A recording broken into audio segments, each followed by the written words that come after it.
Hola, qué gusto. Mi nombre es Roberto Loja, soy fisioterapeuta de profesión. ¿Qué les cuento? Un apasionado de la infancia, el acompañamiento temprano, de la intervención temprana en nuestros niños. Soy profesor universitario dentro del campo de la neurorehabilitación, seguimiento del niño, tanto con desarrollo típico como desarrollo atípico. Coméntenos, ¿cuáles son las lesiones más frecuentes que puede presentar un niño? Pero tomando en cuenta que el pequeño esté en la casa, tal vez en supervisión de la abuelita o de la nani.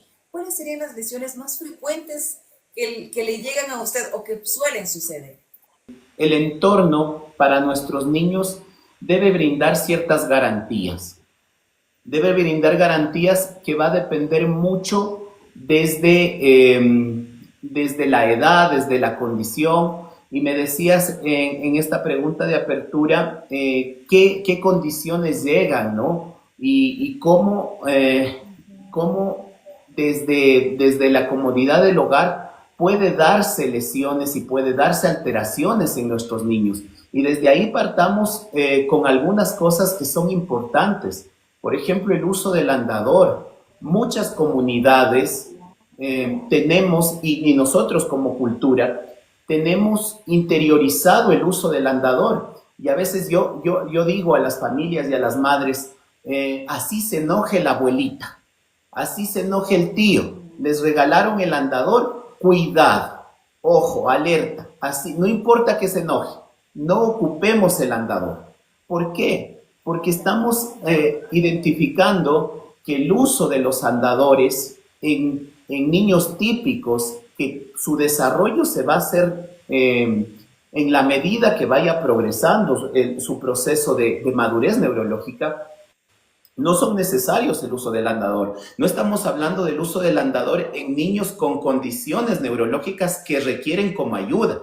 Entonces, este andador comercial que lo utilizan en niños neurotípicos representa un riesgo, y representa un riesgo de traumatismo cráneoencefálico, que es una de las condiciones discapacitantes. Entonces, esos accidentes pueden suceder dentro del hogar, por ejemplo, por el uso de estos dispositivos. A veces la familia, las madres, las nanis estarán en la cocina preparando una teta y se descuidan pocos segunditos, ¿no? Y en esos segundos puede producirse el volcamiento del andador, pueden haber gradas, pueden haber obstáculos que generen esa caída y desde ahí lesiones muy graves. Lo mismo sucede, Andreita, con el mantener las siestas cuando el niño ya voltea. A los 5 meses aproximadamente, representa un riesgo tenerle durmiendo en altura, y en altura sin barandillas, ¿no es cierto? La cama típica que tenemos nosotros, la cama de los padres, etcétera, porque nuestra cultura nos implica tener camas altas. Recordemos que las culturas orientales, perdón, utilizan camitas bajas. Tengamos en cuenta que metodologías como la metodología Montessori, que es maravillosa, que puede ser una guía para las nanis, para las madres, que es una metodología de enseñanza muy activa para nuestros niños, les garantiza su funcionalidad y su independencia, y desde ahí tienen camas bajitas. Entonces, la cama alta para dormir también representa un riesgo de caída, y el riesgo de caída representa un riesgo de lesión, no solo de una secuela como la discapacidad, sino también riesgo de muerte. Yo he visto que en algunos niños se sujetan de ese como carrito y como tiene llantas, claro, pues el carrito sale y el bebé también ha habido caídas ahí. Pero algunas mamitas me siguen comprando eso para que se sigan apoyando y sigan dando sus pasos. ¿Es recomendable o no doctor, este aparatito para caminar? Sí, mira, tengamos en cuenta que hay algunos dispositivos que son netamente comerciales, ¿no? Que a veces se genera justamente para que haya este consumo y todo, pero yo te pudiese decir que va a depender mucho de la intencionalidad que tenga el niño. Si el niño por su propio desarrollo ya tiene la intencionalidad de apoyarse en algo, de pararse por sí mismo. Y desde allí no solo puede empujar esto, ¿no? Porque puede empujar también una sillita, porque él busca por su creatividad, por su propia potencialidad, desplazarse. Es algo que nosotros como desarrollo buscamos continuamente. Entonces, está bien desde allí. Lo que muchas de las veces se cuestiona, que externamente nosotros todavía no están preparados ni motriz ni cognitivamente y tratamos de pasarnos etapas. Y eso sí nos puede generar dificultades en su desarrollo porque recordemos, Andreita, que en cada una de las etapas de desarrollo los niños aprenden muchas cosas. Tal vez no es implícito que todos gateen, pero sí va a ser necesario que dentro del desplazamiento que hacen antes de la marcha, que se desplacen arrastrándose, gateándose, de cualquier forma que tenga su repertorio motor propio de su desarrollo. Van a aprender coordinación, van a aprender lateralidad, va a ser unas premisas que después van a necesitar cuando ya se requiera el desarrollo de la pinza, por ejemplo, ya para la escritura. Entonces, todas estas cosas se van aprendiendo antes y se van desarrollando. No es que llega un momento y dice, ya el niño caminó. No, el niño adquirió muchas habilidades que le permitió llegar a determinada edad con mayor madurez muscular, de equilibrio, de coordinación y otras capacidades que le permiten tener ya esa función y adquirir una nueva habilidad. Claro, claro que sí. Hay niños, hay niñitas que tienen un problema en la cadera y utilizan ese arnés para que las piernitas estén adecuadas. Ellos presentan dificultad o alguna etapa tardía tal vez para caminar. ¿Cómo es el proceso ahí, doctor? Sí, en efecto, mira, es un tratamiento, es una órtesis, es un tratamiento para la displasia de cadera, que es una condición, un desarrollo tardío de la cadera en la edad temprana del niño. Entonces, eso requiere obviamente una evaluación de un especialista, de un traumatólogo pediátrico que evalúe. El pediatra va a tener un rol importantísimo de hacer control del niño sano y ante la sospecha de una posible displasia, porque nosotros tenemos maniobras que nos va a permitir evaluar y nosotros pensaríamos y sugeriríamos una radiografía, posiblemente. El diagnóstico tiene que ser temprano, aproximadamente a los 2 meses y medio, ya el traumatólogo puede hacer el diagnóstico y desde ahí dar esta órtesis, que es una ferulita, ¿no? Una férula de Aros que le va a permitir al niño. Te presento por acá, tengo una de mis asistentes y bueno, va a ayudarnos a tener las piernas abiertas, ¿no? Y esta posición va a ayudar a que la cadera se desarrolle adecuadamente. Eso es lo que va a hacer la férula.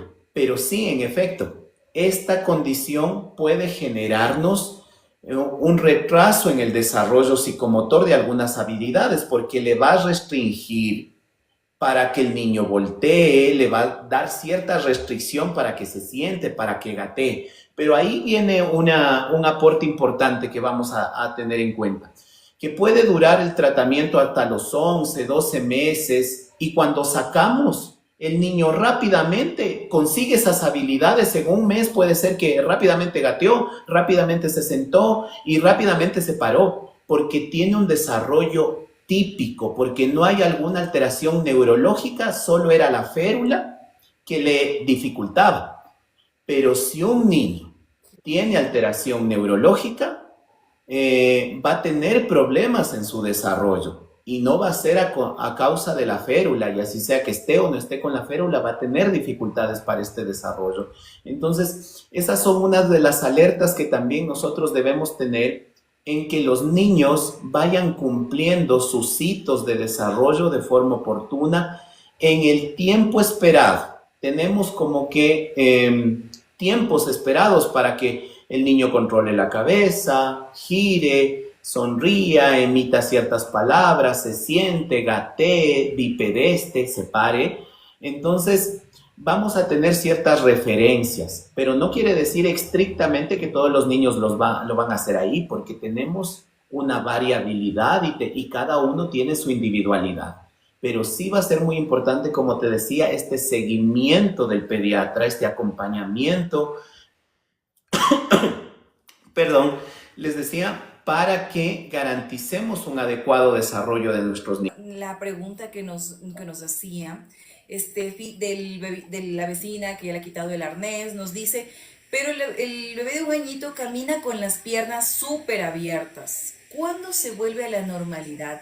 Eso también a veces es un temor de las madres cuando su pequeño utilizó este arnés. La forma de las piernitas, ¿se va a quedar así el bebé o no? ¿Cómo es el proceso? Porque también queda este miedo del lado de papás. ¿Cómo es ahí, doctor? Cuéntanos un poquito. Miren, tengan en cuenta que la marcha, como otras habilidades, hagamos un ejemplo. Una habilidad motora que nosotros adquirimos es, por ejemplo, la conducción. ¿Y qué pasa cuando iniciamos a conducir? Queremos coger el volante y descuidamos el manubrio. Cogemos el manubrio y descuidamos los pedales. Y después descoordinamos con la mirada los retrovisores. Así sucede en la marcha. Es una habilidad que se debe perfeccionar en el tiempo. Es normal muchas de las veces que cuando estoy iniciando la marcha lo haga con una amplia base de sustentación, o sea que las piernas estén separadas. Porque ¿qué nos está diciendo? Nos está diciendo que el niño necesita más base de sustentación para equilibrarse. Y a medida que mejore, a medida que perfeccione, va a necesitar menos base de sustentación porque va a tener un mejor equilibrio. Entonces, es parte del desarrollo y del perfeccionamiento de la marcha, que al inicio tenga estas características, pero obviamente, ¿no? Después ya tiene que llegar a los 2, 3 años con una marcha bastante madura. No va a tener un equilibrio perfecto, pero sí ya una marcha con mejor cadencia, con mejores características, con mejor velocidad, con mejor equilibrio. La sobreprotección de los padres influye en el desarrollo de los niños. Esto también pasa muy frecuente, doctor. Quiero complementar esta pregunta. ¿Por qué? Porque nuestras nanis van a los hogares a cuidar a los bebés y les dicen los papitos, téngalo marcado a mi bebé, porque él se acostumbró a los brazos. Y a veces son niños que ya tienen 7, 8 meses y no pueden gatear bien. ¿Por qué? Porque mamá le da la orden a la nani o la abuelita lo tiene todo el día en brazos y no dejan que el niño gatee porque se cae, porque se puede caer, porque puede llorar. Pasa muy frecuente. ¿Esto influye mucho en el desarrollo de los niños, doctor? ¿O a veces es como sobreprotección de los papás que a veces tenemos en que, uy, para que no se golpee? ¿Cómo es ahí, doctor? ¿Es bueno, es malo? Cosas. El tema de la sobreprotección y de la protección. Yo creo que es fundamental que las familias, que las personas que están a cargo del cuidado de un infante le brinde lo que requiere, y es protección. Debemos garantizar esa protección y involucra muchas cosas, involucra con quién le dejo, cómo esté el entorno, que sea un entorno seguro, algo que va a ser muy importante, ¿no es cierto?, en esta plática del día de hoy. Pensar, por ejemplo, que cuando el niño ya se está desplazando, lo que te decía, el entorno seguro, y vamos retomando ideas que se nos quedaron. El entorno seguro va a ser que ya esté en un ambiente al piso, porque en un ambiente al piso, cuando el niño ya voltea, cuando el niño ya se desplaza, no es seguro tenerle en altura en una cama. Vamos a adecuar un ambiente al piso. Y miren, justamente ahorita les he compartido parte del espacio de nuestra consulta, de nuestro servicio, como pueden ver en la parte de atrás, y tenemos colchonetas.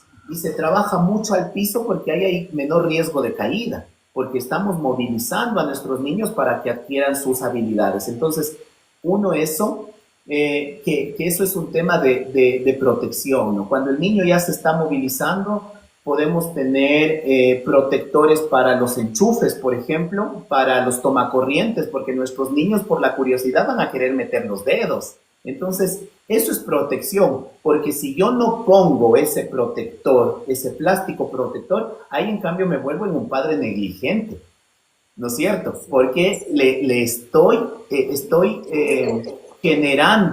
estoy generando cosas que pueden demandar un riesgo de daño potencial y no lo estoy considerando. Ya, bien, perfecto. Entonces, diferenciar primero qué es protección. Ahora, ¿qué es la sobreprotección? Muchas de las veces, ¿cómo identificamos aquello? Identificamos cuando no hay un riesgo, pero yo decido restringirle de que tenga determinadas experiencias que son acordes a su edad, acordes a su capacidad, pero por mis experiencias previas, por mis creencias limitantes, le restringo. Entonces, eso como para entender un tema de sobreprotección. Entonces, ¿qué puede ser en el ejemplo que teníamos? El niño ya se mueve, tiene la necesidad de desplazarse y no, que esté en la cama, que esté sentadito, que no se ensucie y tiene la necesidad de coger la comida y de llevarse a la boca porque es parte del aprendizaje, porque es parte de la experiencia. Antes, ¿por qué a veces, muchas de las veces nuestros niños no nos aceptan texturas, no nos aceptan sabores? Porque antes de eso no experimentaron con la textura, con el color, con la temperatura del alimento. Entonces, eso sí muchas de las veces es sobreprotección, ¿no? No permitirle ese tipo de experiencias. El niño ya puede gatear, ya todo, pero para que no se ensucie, para que no llore y amarco continuamente, porque el niño muchas de las veces cuando llora, que es comunicación, no siempre es dolor, no siempre es eso. El llanto, cuando no hablamos, es comunicación. Entonces, el niño también tiene la necesidad de aprender, de cierto modo, a irse regulando, a frustrarse un poquito, porque es parte también de ese desarrollo, de esa creatividad que va a tener el niño y ir generando esa individualidad como persona, ¿no? Porque a veces pensamos que eh, empezamos a ser personas en determinada edad, no. Desde el propio desarrollo fetal y en adelante ya tiene su individualidad, ya tiene su independencia en ciertas cosas y es una persona y es un individuo en sí mismo. Entonces, eso como un tema de sobreprotección. Entonces, ¿qué deberían hacer las madres? ¿Qué debemos hacer nosotros como padres y ustedes como nanis? Debemos hacer ese proceso de reflexivo de decir, ¿es un riesgo real el que va a tener? ¿Qué es un riesgo real? Ah, perfecto, es el andador y ahí la puerta está abierta y están las gradas. Perfecto, le pongo una baranda y que gatee y estoy seguro que no va a tener riesgo de caerse en las gradas. Eso es protección. Pero si yo no veo un riesgo real y digo, no, no, no, pobrecito, no le hagan llorar, no esto, las abuelitas, etcétera, el resto, y cárguenlo nomás y que esté cargado y que no tenga una experiencia sensorial diversa, ¿no? Bájenle el volumen, que se despierta, las luces, etcétera. Entonces le estoy restringiendo, que no lo saquen, que le dé el viento, y hay un montón de otras cosas que tenemos arraigados e interiorizados, que eso sí implica sobreprotección y que implica también restringirle, como te decía, de experiencias que son enriquecedoras para su óptimo desarrollo. Porque después, como te decía, tenemos niños que no toleran el sonido, que no toleran la luz, que no toleran texturas, comidas, etcétera, etcétera, etcétera. Eso. sí. Y esto de tenerlos en brazos a los niños, ¿qué tanto es recomendable? Porque hay al otro extremo también que dicen, no, al bebé, para que no se acostumbre a los brazos, déjale ahí. así llore, así grite, déjalo en la cuna, déjalo ahí porque se acostumbra a los brazos. ¿Es bueno dejarlo que llore ahí para no acostumbrarlo a los brazos? ¿O esto de acostumbrarlo a los brazos si lo tengo marcado es un mito? Maravilloso también, mira, yo creo que hay etapas y, y los extremos no son buenos. Reconocer también que no tenemos manuales para ser padres y en ese sentido debemos educar y debemos criar desde el amor. Me parece que cuando nosotros planteamos temas como que el hecho de que debe tener su espacio, de que debe dormir dentro de su entorno, debe tener su individualidad, tenemos que hacerlo y decirlo recalcando el hecho de que también es fundamental ese vínculo que se genera con sus padres desde el inicio. Identificar que como la legislación ecuatoriana y como tal garantiza y estar alertas con nuestras madres, con las mamis, que los niños en el nacimiento deberían ser llevados inmediatamente al regazo de sus madres y hacer una lactancia. Entonces, eso es vínculo y eso lo debemos respetar porque es natural.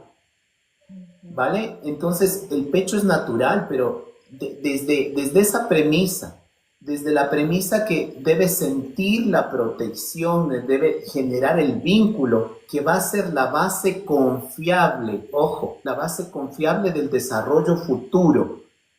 Si yo le restringí y a veces pasa por condiciones médicas, tanto de la madre o del niño, que no ha podido su madre hacerle una lactancia oportuna, generar ese vínculo, que tenemos evidencia científica que tiene que ver mucho con la ganancia de peso, con la parte emocional del niño, con un adecuado desarrollo óptimo.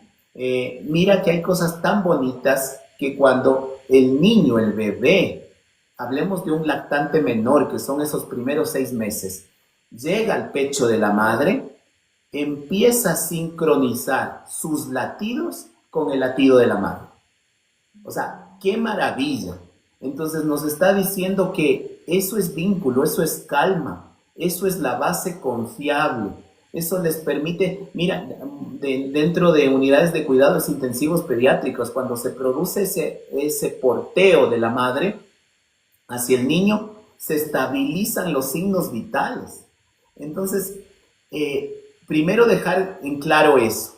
Y después de aquello, sí es importante que cuando el niño va teniendo un desarrollo oportuno, ya precisa de mayor independencia. Si ya estamos viendo que voltea, estamos viendo que se desplaza por sí mismo, que es un tema natural, evolutivo del niño, debemos permitirle también esto. Y si nosotros desde ahí estamos restringiendo y más bien, no, usted Nani, que tiene que tenerlo amarcado todo el día porque desde ahí él no llora y él está tranquilito. Entonces, ¿qué estamos haciendo? Estamos generando niños restringidos de ciertos estímulos o hiposensibles o hipersensibles a muchas cosas. Entonces, debemos tener cuidado en aquello. Y como mensaje final, o sea, los extremos siempre son malos, ¿no? Debemos tratar de buscar un equilibrio óptimo entre esa crianza, en esa crianza también muy empatizada con el niño, pero también esa posibilidad de ir apuntalando ganancia de cualidades, de habilidades que después le permita a esa persona garantizarse a ese bebito, a ese niño, un mínimo de independencia, de tener esos roles que ya debe ir teniendo un niño, ¿no? En determinadas edades. Roles de él mismo alimentarse, de él mismo asearse, y muchos otros que después ya deben tener roles a nivel de hogar, ¿no? Que se vuelvan activos, productivos y que se vuelvan autosuficientes. Y a esa palabra quería llegar, porque debemos también aportar en esa crianza que debemos tener niños que sean autosuficientes, ¿no? Para que eso impacte positivamente en su futuro, no pensar en un adolescente que pueda servirse su comida, pensar en un adolescente que sea independiente para sus deberes, que tenga ciertas responsabilidades en casa, de apoyo, ¿no es cierto? Entonces, desde ahí lo vemos también, desde esa perspectiva vemos desde el impacto que estamos teniendo en la infancia temprana, en la crianza. De estimulación, desde qué etapa empieza, desde el embarazo o desde el nacimiento, nos pregunta Katy Delgado. Qué lindas preguntas, agradecerles a todos. Bueno, yo no estoy pendiente de todos los comentarios y agradecerte a ti, Andreita, más bien que estás súper pilas de eso. Eh, y responder con otra pregunta, ¿desde dónde empieza la vida? Y la vida empieza desde esa fecundación misma, ¿no? Entonces, hemos identificado que todos esos estímulos, mira, que va mucho antes, ¿no? ¿Cómo ha sido esa preparación previa del embarazo de una madre y eso impacta en ese futuro niño? No se diga ya en todo ese proceso de fecundación si ha tenido una tranquilidad desde la parte emocional, desde la condición de salud, si ha sido adecuado, si ha sido tranquilo o si ha habido ciertas dificultades, ¿no es cierto? Entonces, hay cosas muy chéveres, por ejemplo, que se han hecho estudios desde estimular a los fetos con determinada música y se ven las respuestas motoras. Entonces, es maravilloso. Es maravilloso preparar a una madre desde la gimnasia, hay pilates, hay yoga para embarazadas. Antes se tenía estos criterios también que no haga nada y esto y lo otro. Tenemos deportistas y tenemos madres que en toda su etapa de embarazo están haciendo deporte. Y tenemos laboristas también que en toda su etapa de embarazo han trabajado. Entonces, desde ahí se desmontan ciertas creencias, pero sí, o sea, tal vez yo me doy mucha vuelta a las preguntas que me están haciendo y discúlpenme, pero a veces soy un apasionado de ciertos temas y es justo eso, ¿no? Hay que estimularle, hay que masajearle, hay que hablarle. Hay respuestas en los niños desde el propio embarazo. Y desde allí que se identifica, ¿no? Que niños ya naciendo reconocen y reaccionan con los mismos movimientos o con las mismas respuestas ante estímulos sonoros, la voz de sus padres, etcétera, cómo respondían dentro de la pancita. Entonces, hay que estimular siempre. Sí, sí, sí, eso es lindo, eso es lindo. Se recomienda a las mamitas, ¿no? No saltarse estas etapas, disfrutar el embarazo desde el primer día que saben que hay una vida dentro y desde ahí comenzar a hablar, cantarle, estimularle. Entonces es hermoso, hay que disfrutar todo este proceso. Doctor, acerca de los canguros, ¿qué tan recomendable o seguro es utilizar los canguros donde ponemos al bebé aquí? Porque muchas nannies también trabajan realizando las actividades de la casa y los papitos les dicen, a mi niño no lo deje en el piso porque se puede caer, se puede golpear. Prefiero que lo tenga en el canguro y lo tenga ahí. O si no, a la antigua, como hacían nuestras abuelitas, en la espalda y envuelto con la cobija. ¿Qué tan recomendable es esto, doctor? Todavía mantener estas costumbres. Con la chalinita, claro. Muy propio de nuestras culturas, ¿qué te digo? De nuestra historia hispana, el tema de amarcar, ¿no? De la chalina, la espalda y todo. Y desde ahí hemos visto que el desarrollo de nuestros padres y otros que han tenido esta experiencia, como a veces se sabe decir, no, no ha sido malo. O sea, aquí estoy y no me ha pasado mayor cosa. Pero sí debemos, claro, sí debemos tener criterios de algunas cosas. Y veámoslos desde varias miradas, desde la parte del desarrollo del niño, de lo óptimo también en la parte ergonómica, tanto para el niño como para las madres, para las nanis, y desde también ese desarrollo que tienen los niños a determinada edad. Si yo tengo un niño chiquitito de 2, 3 meses que va a tener una mayor necesidad y demanda de dormir, no habría mayor variación que si yo le tengo cargado acá hacia mi pecho o le tengo cargado hacia mi espalda, con un adecuado control total.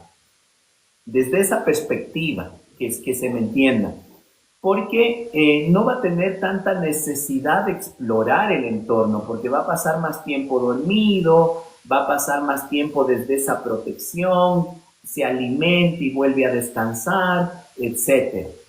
Pero desde esa necesidad, cuando ya tiene un mejor control cefálico a los 3, 4 meses, ya necesito observar, ya tengo un mejor control de tronco, entonces si yo lo tengo acá, ¿qué va a tener como posibilidad de observar? Mi pecho y nada más que mi pecho, o mi espalda y nada más que mi espalda. Entonces, de ahí no estaría haciendo lo óptimo para estimular ese desarrollo. Entonces, de ahí que recomendamos ya cuando el niño tiene un mejor control cefálico, un mejor control de espalda, de tronco, que se haga un porteo anterior para que pueda observar y aprender mucho de su entorno. Ya se va preparando a después interactuar con ese entorno, ¿ya? Pero tengamos en cuenta, y volvemos a lo mismo, y se van a dar cuenta que le estoy repitiendo cosas que se pueden ir interiorizando. Pero si el niño ya se mueve por sí mismo, ¿qué necesidad tengo yo? A veces es más por esto que decías, ¿no? Por seguridad de que mientras yo cocino, él esté acá. Pero ojo, a veces si yo estoy cocinando, algo se puede vertir o hirviendo o algo hacia el niño, entonces no es seguro del todo y tenemos que tener cuidado con eso. Pero si el niño, estábamos hablando desde la perspectiva de estimulación, si el niño ya se desplaza por sí mismo, no tengo la necesidad yo de llevarle de un lugar al otro porque él ya puede gatear, él ya puede arrastrarse. Entonces, para su desarrollo no sería lo más adecuado. Pero cuando el niño ya controla, lo porteo así. Uno, hablábamos de la otra perspectiva. Hablábamos desde la perspectiva ergonómica también para las madres, para las nanis. Tenemos distintos dispositivos. Y hay algunos dispositivos que tienen correas acá, tienen correas cruzadas hacia acá, y muchas de las veces eso genera una compresión a nivel de los trapecios. Y eso te da dolor porque le presiona al nervio y puede generar una inflamación de ese nervio y desde ahí tener las cefaleas, tener los dolores cervicales, tener los dolores lumbares por un mal porteo.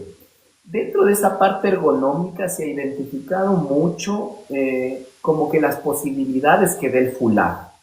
Y el fular da posibilidades justamente en cambiar, modificar, que genere el soporte de peso se desplace en varias zonas, no en una correa como el que tienen posiblemente los canguros tradicionales.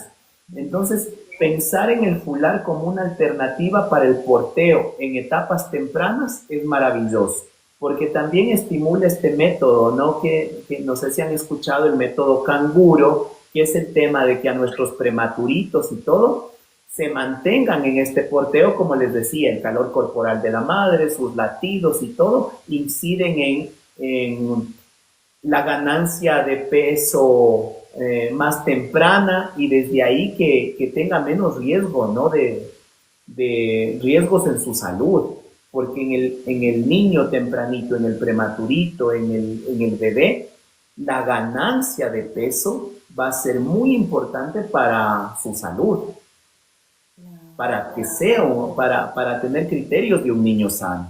Entonces, estas cosas son importantes considerarlas en el momento del porteo. Claro, claro que sí, que es importantísimo. Y acerca de los colchones ortopédicos, doctor, porque también he escuchado eso, en que mamita le dicen, no, es que yo prefiero comprarle un colchón ortopédico a mi bebé desde ya para que después no tenga problemas de espalda. O tal vez mi bebé pasa todo el día en brazos y de noche tal vez le duele la espaldita y le voy a comprar un colchón ortopédico. ¿Es recomendable esto o no, doctor? He escuchado algunas mamitas. Sí, mira, desde los adultos y desde los niños, ¿no? Tener en cuenta que, vuelvo a una frase que les decía, los extremos no son buenos, ni muy duro ni muy blando, porque nosotros tenemos una forma, tenemos acá curvaturas cervical, curvatura lumbar, que son propias de nuestra anatomía. Entonces, ¿qué se entendería en tema de ergonomía para dormir? Que el entorno debe adaptarse a nosotros, no nosotros al entorno. Y que muchas de las veces nos pasa como adultos, que ponemos 2, 3, 4 almohadas y la cabeza está acá. Sí, Entonces, no es adecuado. ¿Qué deberíamos tener? Una almohada que se adapte a nuestra curvatura y desde ahí tener una adecuada ergonomía. Porque eso genera, el alterar nuestra ergonomía generaría mucha tensión en ciertas zonas. Ahora el colchón ortopédico o tiende a los colchones o tienden a ser muy duros o tienden a ser muy blandos. Se recomienda mucho el colchón semiortopédico porque permite deformar y garantizar una adecuada ergonomía para el adulto y de esa forma tampoco no se deforma completamente. En el caso de los niños, yo aparte de aquello recomendaría otros criterios, ¿no? Sí, ver el tema del material, que no sea muy duro y todo, pero muchas de las veces pasa que los colchones de los pediátricos son como que básicos y es una esponja así nomás y muy posiblemente genera muchos riesgos de que se propaguen ácaros, por ejemplo. Entonces, tener en cuenta el material del forrado del colchón, que cumpla ciertos estándares de salubridad para que nosotros no solo prevengamos la ergonomía, sino también la salud, la parte respiratoria de nuestros niños, que es muy importante, ¿no? Entonces, considerar eso. De allí, cosas básicas, como decía, ¿no? Que el colchón ni se deforme excesivamente ni que tenga una dureza excesiva, sino que tenga cierta maleabilidad para que le pueda dar un adecuado confort al niño, sería lo adecuado. claro. Y justo de esto, doctor, las almohadas. ¿Es recomendable poner a los bebitos almohada? Porque algunas mamitas les ponen almohadas desde que ya nacen, desde que ya lo tienen en la casa, les ponen una almohadita a los bebés. ¿Es recomendable o es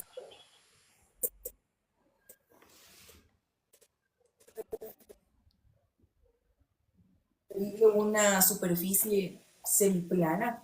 ¿Cómo es ahí, doctor? Ya, Andreita, te cortaste un poquito, pero yo sí pude escuchar y entender la pregunta. Sí, va a ser importante que reconocer esto, ¿no? Que muchas de las veces se utiliza el tema de almohadas, pero todo tiene que ser adaptado a las necesidades de cada uno. Yo no le puedo poner una almohada de adulto ancha, grande, para un niño que tiene una cabecita tan chiquita y que tiene rangos de movilidad muy pequeños en relación al adulto. Entonces, tiene que ser ergonómico a la necesidad del niño. Por otro lado, hablaste de algo muy importante que era el tema de inclinar el espaldar. Y eso va a ser importante por algunos aspectos. Va a ser importante porque en el niño eso implica seguridad.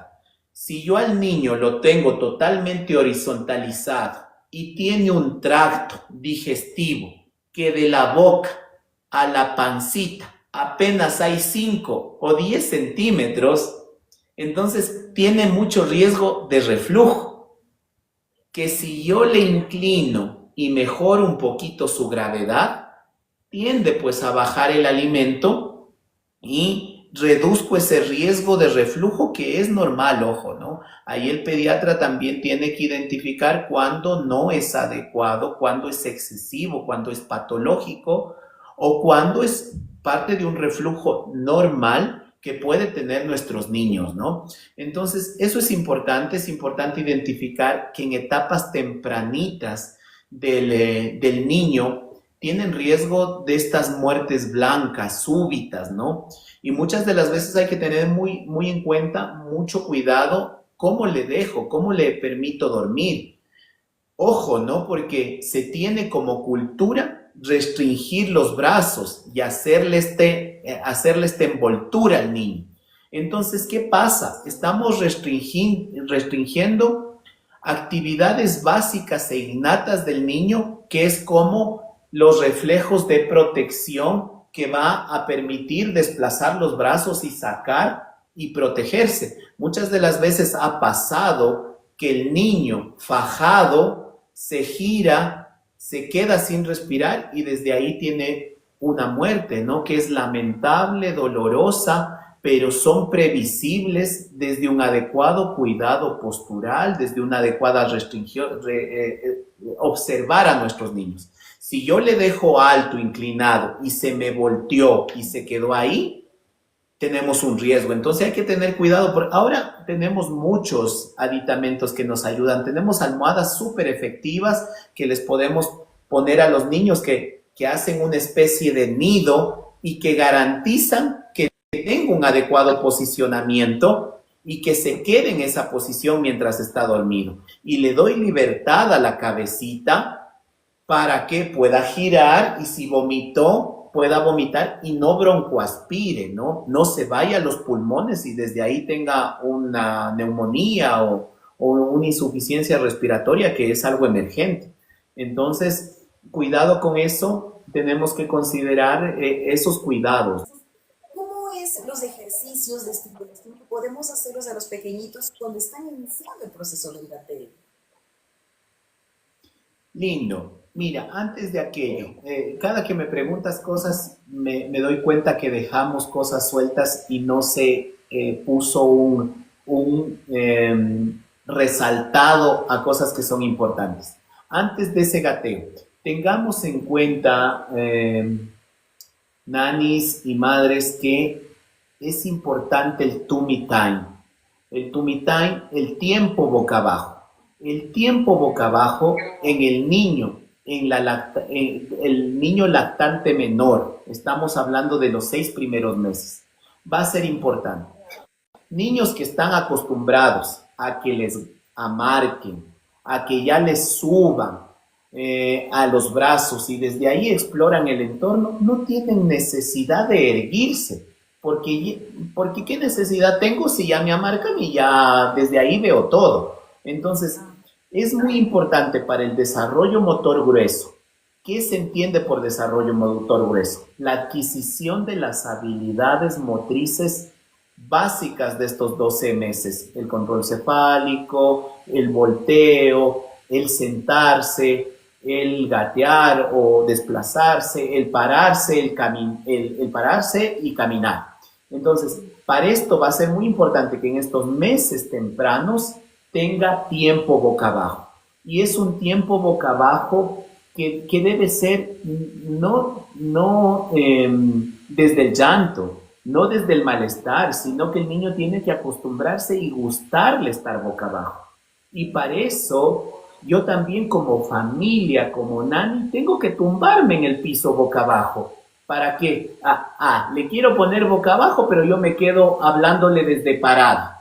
¿Qué necesidad? El niño va a querer y se va a desesperar. Cójanme y súbanme, ¿no es cierto? Entonces, pero si yo me tumbo boca abajo con el niño y desde ahí le estimulo con estímulos sonoros, no necesitamos grandes juguetes, ojo también, ¿no? Les hablaba de la metodología Montessori, se aprende desde lo cotidiano, desde lo natural.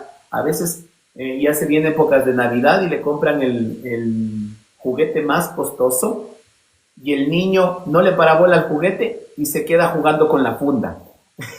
Seguro que les ha de haber pasado.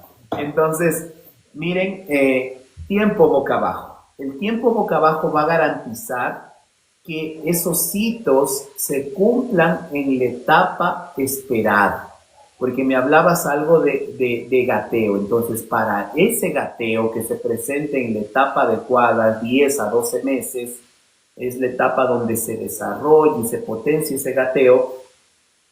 Necesito que previo a eso, en estos 3 primeros meses, haya tenido esta estimulación boca abajo y eso le permitió adquirir esos hitos tempranos. Ahora bien, vamos a ese gateo. En cada una de estas etapas debe tener estímulos propios de su edad. Tengamos en cuenta que el niño en los 2 primeros años es netamente un aprendizaje sensorio-motor. ¿Qué es sensorio-motor? Eso lo reconoce Piaget, por ejemplo, en las etapas de desarrollo del niño. El juego sensorio-motor tiene que ver con cojo, exploro, lanzo, suena, cojo, me meto a la boca, ¿a qué sabe? ¿Cómo se siente? ¿Qué textura tiene? ¿No es cierto? Cojo algo, veo qué produce. Eso es sensorio-motor. Voy a explorar el entorno respecto a mis sentidos, a mis sistemas sensoriales. Que cabe aquí identificar que tenemos interiorizados 5 sistemas sensoriales, ¿no? Desde la escuelita que nos dicen visual, auditivo, olfato, táctil, ¿no es cierto? Y vestibular los que nos dicen, pero tenemos 8 sentidos sensoriales. Y tiene que ver también interoceptivo, exteroceptivo y propioceptivo, que son motivo de otro taller gigante, pero en definitiva lo que les quiero decir es que el niño tiene que tener diversos estímulos respecto a su edad. Lo que nosotros les cogemos y les calmamos, eso es un estímulo vestibular. Lo que está interpretando por medio de su oído medio es el cambio de posición de su cabeza y de su cuerpo respecto al entorno. Entonces, el niño tiene que tener esta estimulación. Eso se consigue también con las hamaquitas, que retomemos otra idea que tú me decías. Es riesgoso. Mira, aquí yo tengo una hamaquita que es maravilloso para estimular, pero cuando se convierte en un riesgo y sí ha generado traumatismos y caídas, cuando yo le dejo dormir ahí sin supervisión, el niño ya se mueve, que hablábamos de los 5 meses que ya puede voltear, entonces se da la vuelta y se golpea la cabeza. Ojo, pero sí me sirve la hamaca como una fuente de estímulo para, como te decía, estimular esta parte vestibular del niño. Entonces, sí es un buen recurso en esta estimulación. ¿Qué tiene que tener el niño? Como te decía, es netamente sensorio-motor. Entonces, adecuamos un ambiente al piso cuando ya gatea, que puede ser una esponjita, algo que algo que ayude como que a proteger, porque a veces los pisos tenemos de cerámica, de madera, etcétera, pero son duros y eso puede generarnos un riesgo. Entonces, ponemos algo. Tengamos en cuenta y cuidado con las alfombras, ¿no? Que no es lo recomendado, porque genera mucho polvo y eso afecciones respiratorias. Pero sí algo que se pueda limpiar continuamente, desinfectar y que sea seguro para nuestros niños. Entonces, adecuamos un ambiente al piso con estos estímulos sensoriales, juguetes sonoros, juguetes visuales que cambien de color, juguetes que permitan desinfectados, mira, porque va a ser normal que el niño quiera explorar metiéndose a la boca. Entonces, ¿qué tenemos que hacer? Desinfectar con agüita caliente, ¿no es cierto? Y garantizar que no haya riesgo de una infección bacteriana, viral para nuestros niños. Pero sí debemos permitirle que lo exploren así, sensorio-motrizmente, haciendo sonar, observando, metiéndose a la boca, tocando, lanzando, ¿no es cierto? Entonces es parte de su desarrollo. Va a requerir de ese tipo de estímulos el niño en estas etapas. Pero este es un balón terapéutico que está inflado y esto nos ayuda a estimular algunas cosas. Por ejemplo, que te decía, estímulos vestibulares. el cambio de posición del niño, nos ayuda a generar otro tipo de estímulos. Pero tal vez esto ya tiene que ver con una estimulación, con estrategias propias ya desde la parte terapéutica. Como les decía, desde casa podemos hacer o tener este tipo de estímulos a este sistema sensorial sin la necesidad posiblemente de tener una pelota, porque requiere de cierta experticia, porque si yo no manejo bien, me puede también representar un riesgo de caída, ¿no? Entonces hay que tener en cuenta aquello también, porque hay muchas cosas que sí se observan desde videos, resultan como que interesantes y todo, pero atrás de eso hay una intencionalidad que puede tener un profesional al utilizar estas cosas. No es para todos. Con lo que tenemos cotidianamente en casa, sí, repito, se puede estimular ciertas cosas. Y de ser el caso también puede ser un estímulo que tenga más desde la parte lúdica, desde el juego, y no necesariamente como que desde la parte estricta de estimulación. Porque si yo estoy estimulando aquí el boca abajo, lo mismo puedo hacer con mis piernas, estimularle boca abajo y utilizar sonajeritos para llamar su atención y que gire la cabeza, o puedo utilizarlo así mismo en una colchoneta, la misma posición boca abajo. Entonces, si yo sé que quiero estimular, no dependemos del recurso. Yo adapto mis recursos, lo que yo tenga en ese momento, porque sé lo que quiero estimular. Claro. Aquí nos escribe la pregunta de los globos de helio, ya le comprendí. Es doctor, cuando les atan a los bebitos, les ponen un globito en cada manito y en los piecitos, y los bebitos se mueven. Es como para de estimulación, que les amarran con un hilito y el globito está ahí, uno en cada manito y en cada piecito. Eso es lo que nos pregunta la Nani acerca de los globos de helio. Sí, genial. Son cosas como que bastante novedosas y lindas, ¿no? Se ven videos bonitos. ¿Y qué está haciendo? Mira, o sea, a la final que es una estrategia que estamos generando que el niño se mueva y él se está dando cuenta, está haciendo muchas cosas. Coordinación visomanual. Él está viendo el globo y se está dando cuenta que cada vez que mueve la mano, el globo se mueve. ¿Cuántos sentidos está estimulando? Está estimulando el sentido visual, está estimulando el sentido auditivo porque genera un sonido, está estimulando la parte motora con el movimiento de las manitos y puede ser un recurso, ¿no? Puede ser un recurso, pero como te decía, tal vez para un momento, pero no quiere decir que todos los días le voy a proponer la misma actividad, porque tenemos diversas actividades que podemos hacer. Entonces sí, es como que bonito, llamativo. Ahora veamos desde dónde, como les decía, identifiquemos qué está estimulando y posiblemente estas estimulaciones lo voy a tener con otros recursos. No necesito específicamente eso. Me recuerda a algo, miren. A veces saben decir que el calorcito ayuda, por ejemplo, para un dolor de barriga. Y para el dolor de barriga uno puede ponerse una compresita caliente. Pero a veces saben decir, las creencias dicen, no, es ladrillo caliente, es el candado caliente y cada cosa que se escucha. Ya, pero a la final no es el efecto de ladrillo, sino es el efecto del calor. Aquí sería lo mismo. A la final no es el globo de helio, sino es un estímulo sensorial que le va a ayudar dentro del repertorio sensorio-motriz del niño, que estamos aprendiendo qué es, ¿no? Estimular todos los sentidos del niño. ¿Es recomendable ponerles a nuestros pequeños en la actualidad esos zapatos ortopédicos o no, doctor? Identificar que si eso no es necesario un zapato y desde cuándo.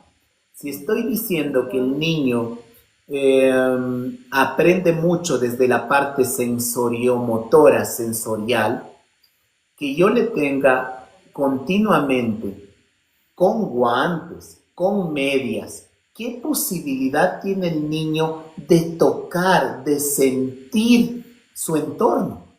Entonces, a veces estas cosas restringen y restringen mucho la experiencia sensorial que debe tener el niño en estas edades tempranas. El zapato puede ser lo mismo, a veces es un tema más estético, ¿no? Que ya saquémosle de la casa y cómo no va a tener zapatito y tiene zapatito desde el primer mes. Entonces, no es necesario desde su desarrollo, no es necesario, es un tema netamente estético. Creo que el niño debe tener mayor libertad de estar sin medias, de estar sin zapatos. Puede iniciar la marcha sin zapatos, puede iniciar el pararse sin eso. Y obviamente que el zapato después sí cumple un rol de protección. Cuando el niño ya está caminando y sobre todo camina en entornos externos que puede haber piedras, clavos, vidrios, etcétera, y lesionarle su piecito. Entonces ahí totalmente justificado el uso del zapato. Antes de eso no sería necesario. Desde esta parte de la perspectiva de su desarrollo, desde la perspectiva de su óptima evolución. Y en ese sentido, mira, el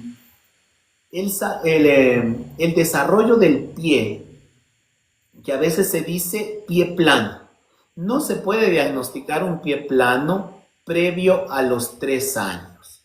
¿Qué quiere decir con esto? Quiere decir que la forma del pie en una edad tempranita va a ser plana. Y no es que... ¿Y por qué es esto? Porque acá justamente en el arco plantar se tiene una almohadillita grasa. Y esa almohadillita grasa va disminuyendo cuando el niño ya hace el estímulo de pararse. Entonces, a medida que el niño se para y camina, va a generar esta forma del arco plantar hasta los 3 meses, hasta los 3 años. Obviamente hay alteraciones, hay condiciones ortopédicas y neurológicas que no les va a permitir tener ese adecuado desarrollo y ahí sí se puede diagnosticar un pie plano y ahí sí puede ser necesario un zapato, una plantilla, una órtesis, conocemos como órtesis, ¿no? Son dispositivos que ayudan a mejorar la alineación, el posicionamiento, la estabilidad de una estructura corporal, que puede ser el pie, ¿no es cierto? Entonces, ahí sí puede ser muy necesario y riguroso el uso para que le dé una mejor postura, porque tengamos en cuenta que cuando el niño tiene alteraciones posturales del pie,